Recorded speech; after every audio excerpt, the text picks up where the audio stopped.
Welcome to the Slop Temple. We pray this video helps.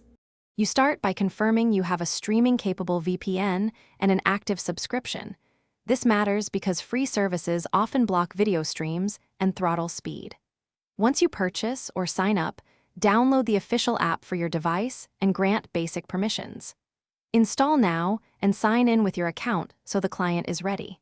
Make sure auto-update is enabled so the app stays compatible with YouTube changes. This reduces future connection problems and simplifies the next configuration steps.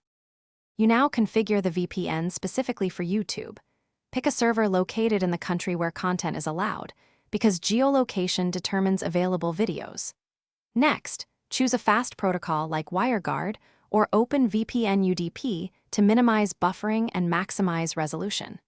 If your VPN supports split tunneling, enable it and add your browser or YouTube app so only that traffic uses the VPN, which preserves local services and improves overall speed. Once configured, reconnect. You finish by testing YouTube playback. Load a high-resolution video and watch for buffering or quality drops. This confirms effective routing. If playback stutters, switch to a closer or less crowded server, clear your browser cache, and disable ad blockers or extensions that can conflict.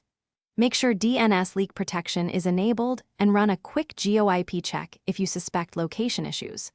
Once stable, enable AutoConnect so VPN starts automatically, and you won't forget it next time you open YouTube.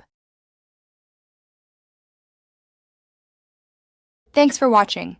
Consider subscribing if we helped you.